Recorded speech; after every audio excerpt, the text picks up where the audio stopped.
începe repriza a doua. Ești pregătită pentru repriza a doua? Da. Hai să mergem.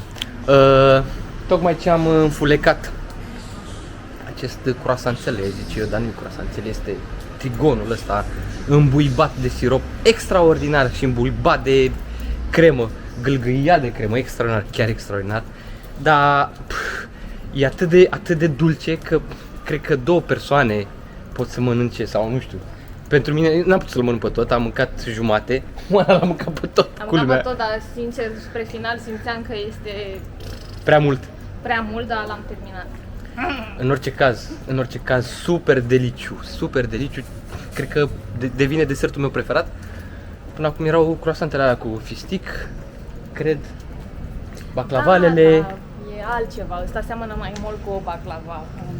Portocalopita, savarina, eclerul, cam astea sunt deserturile, amandina. Dar asta amandina, savarina. Și aici, oare putem să intrăm? Nu, tickets la rotonda. Bun, și o să plecăm pe urmele lui Galeriu, împăratului Galeriu, să vedem ce a făcut el pe aici prin Salonic și o să filmăm câteva dintre aceste monumente istorice lângă noi, chiar lângă cazarea pe care o avem. Este rotonda lui Galeriu, lângă care ne aflăm și noi acum și pe care o să vi-o arătăm. Aceasta este rotonda și este unul dintre cele mai importante monumente romane din Salonic. Este foarte aproape de arcul lui Galeriu, la care vom merge imediat de aici. Construit undeva în 306 în era noastră de împăratul Galeriu, care a intenționat să-l construiască pentru el ca fiind un mormânt, aici să fie înmormântat. Inițial a funcționat ca un templu, nu știm către care zeu era închinat, către care zeu l-a închinat Galeriu, dar ulterior împăratul bizantin Constantin I l-a convertit într-o biserică ortodoxă. Galeriu a murit în 311 și n-a mai fost îngropat aici, a fost îngropat în Serbia modernă, Felix Romuliana, în această localitate. După cum vedeți, avem și un minaret undeva în stânga. Ăsta a fost adăugat ulterior de către otomani, după ce au cucerit orașul, și ulterior a rămas pe poziții, dar biserica la momentul ăla, bineînțeles, a fost convertită într-o moschee, ulterior, bineînțeles, a fost iarăși convertită către creștinism de către greci. În 1978, când a fost Marele Cutremur, a suferit de asemenea a avut mari probleme. Chiar acum se vede că e în restaurare, are o schelă pe lateral. Dar foarte interesant, grosimea pereților undeva la 6 metri, iar rotonda asta are un diametru de 24,5 metri. Și asta l-a făcut să reziste până în zilele noastre. Este practic una dintre cele mai vechi biserici ortodoxe cunoscute și este inclusă pe lista UNESCO a monumentelor protejate. În momentul de față este utilizat ca muzeu pentru sculpturi. Și vreau eu acum să arăt cel mai important monument de aici. Care e cel mai important monument de aici? Uite! Pisicile care mănâncă! Ce vă, mă! Ce vă, mă, frumoasă! Ce vă, mă, frumoasă! Nu mă bagă seamă! Nu mă bagă seamă! Pa, pa! Alte monumentele naturii. Nu te poți ce mic e, băi, negriciosul, ce faci, mă? Așa linge-te, spală-te! Uite ce căsuță au! Dar ce sunt chestiile alea din beton acolo? Nu știu. Sunt niște completări, chipurile, restaurări. Foarte dubios.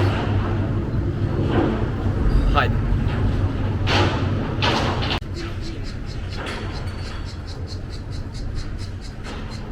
Hai că de aici mergem la Galeriu, la arcul lui Galerius. la nicio aruncătură de băți de rotonda este și biserica închinată Sfântului Pantelimon. O aveți acum în imagini și ea este de asemenea înscrisă pe lista patrimoniului UNESCO, un alt sit din patrimoniul UNESCO. La fel, o biserică bizantină. Bun, și de la rotonda de aici, domnul împărat Galeriu și-a construit pe linia asta, spre mare, se vede marea de aici, și tot încolo este și palatul lui, mă rog, în momentul de față ruinele palatului, o să ajungem și la ele, și a construit un arc acum care avea rolul de a susține un drum peste el, drum care să conecteze rotonda de palatul său. Deci pe arcul ăsta pe care îl vedem acum în față, care e arcul lui Galeriu, ce a mai rămas din el, era un drum pe care el mergea frumos până la palat. Undeva la, hai să zicem, 100 de metri, 200 de metri mai în față. Acest arc a fost construit pentru a celebra victoria lui Galeriu împotriva persanilor. Inițial a avut 8 piloni, între care pare să că au mai rămas doar 3. Era un triplu arc aici, erau 3 arcuri. Arce, nu arcuri, arce, pe aici. Și asta este ce a mai rămas acum. El este, uite că să și văd bazoreliefurile cu luptele. Mă rog, ce mai, uite, este și închis cu gard ca să nu fie grafitat, pentru că se întâmplă acte de vandalism. Porumbeii îl vandalizează în continuare pe sus pe acolo, chiar dacă au pus ei țepușe din alea, dar uite că tot îl vandalizează. Este 7:30, este în continuare cald. Da, și umed. Și umed. Dar e ok, este soare în continuare. Dar este mai mult umbră. Cum? Dar este mai mult umbră. E mai multă umbră, da, e mai multă umbră. Suntem pe pietonala asta care duce spre palatul lui Galeriu. Și bă, aici oricum se simte și briza, e aproape de mare, este chiar ok. Orașul se prezintă foarte bine, acum a început să iasă și lumea din case, pentru că e mai ok-uș. Mai devreme au fost 35 de grade, mai devreme, adică chiar în jur de ora 5. Acum s-a mai răcorit un pic, care arată un 32 de grade pe telefon. Uite, aici cred că avem alte ruine.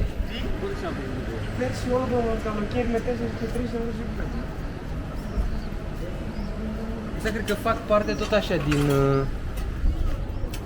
din ruinele palatului, sau o parte din palatul octagonal.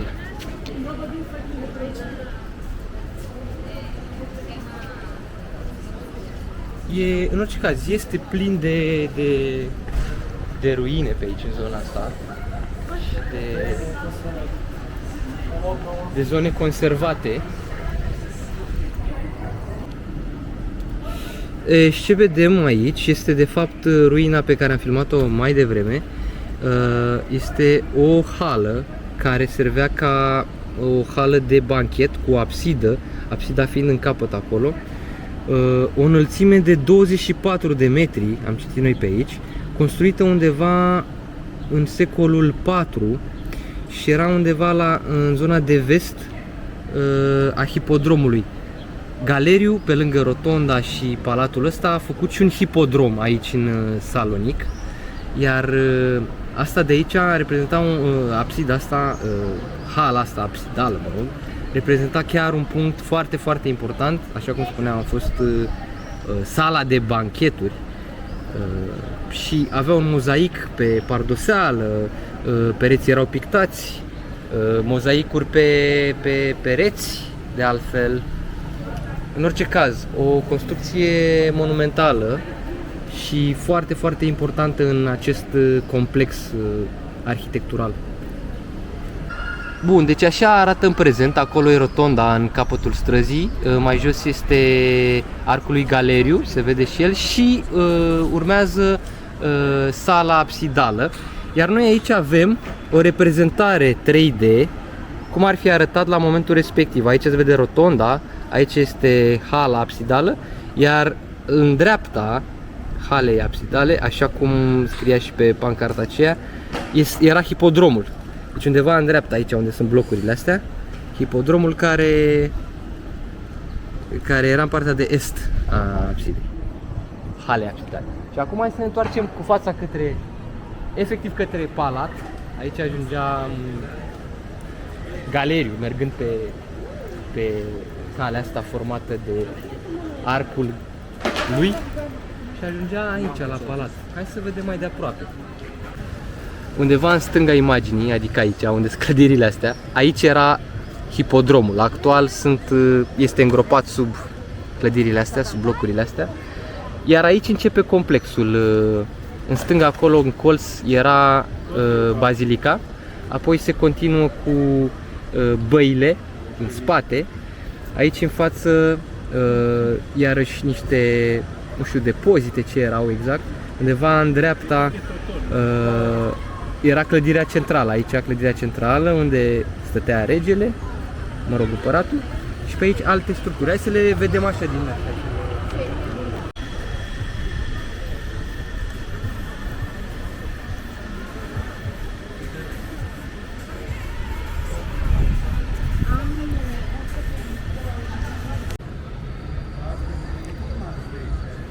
Băi, dar ce ziduri groase, mă, ce ziduri groase aveau construcțiile. Uriașe zidurile. Uriașe. Și cu toate astea vezi că nu au rezistat. Dar au fost cu tremure, aici e o zonă seismică puternică și n-au rezistat. Chiar și așa groase. Foarte, foarte ciudat totuși.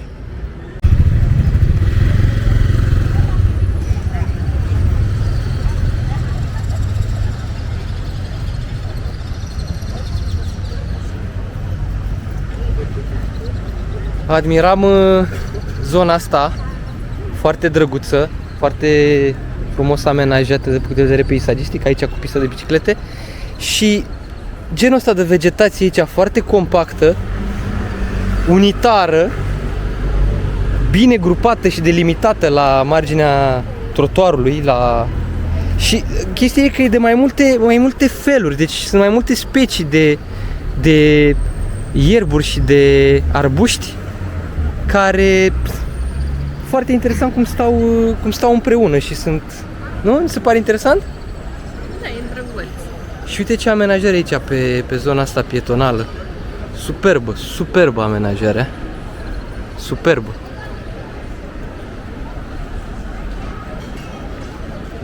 Și restaurante pe stânga, pe dreapta, terase, continuă pista. Da, aici se vede că e o intervenție modernistă și relativ de curând făcută. Bine, probabil în ultimii ani. Arată super de calitate intervenția asta. Îmbină toate tipurile astea de mobilitate urbană, prietenoasă cu mediul și cu liniștea, foarte aproape de mal, de apă. Mamă, și miroase ceva bun. Miroase ceva bun? Așa mâncărică. Ce? Mie tot am musat ca miroase. Miroase Mai musat ca miroase. cărniță cu tzatziki, așa visez eu. Tzatziki! Tzatziki! Tzatziki! Cărnițiki cu storoțiki. Din peninsula Halkidiki! Tzatziki! Uite, și am ieșit și la...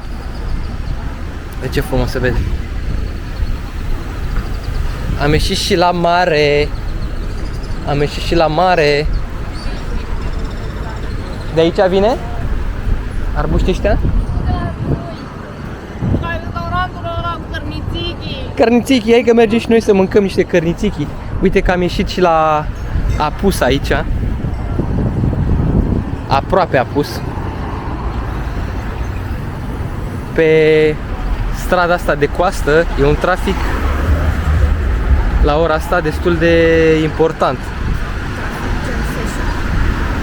Și acolo avem niște vaporașe care pleacă din port și te fac o plimbare de 30 de minute. Nu trebuie să plătești plimbarea, plătești doar consumația. Iar consumația între 6-7 euro, dai pe o bere, pe o cafea. Să vedem dacă mergem și noi, ce zici? Da, probabil că După ce mai apune soarele? încercăm.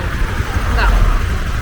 Hai să vedem. Aici, ce zici să traversăm, să mergem un pic pe partea aia, mergem spre cel mai important sau cel mai cunoscut, poate unele cele mai cunoscute puncte turistice. Turnul Alb din Salonic este chiar în fața noastră.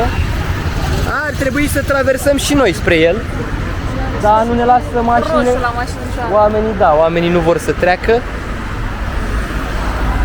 Oamenii nu vor să treacă. Noi nu vrem să trecem. Așteptăm să trecem regulamentar.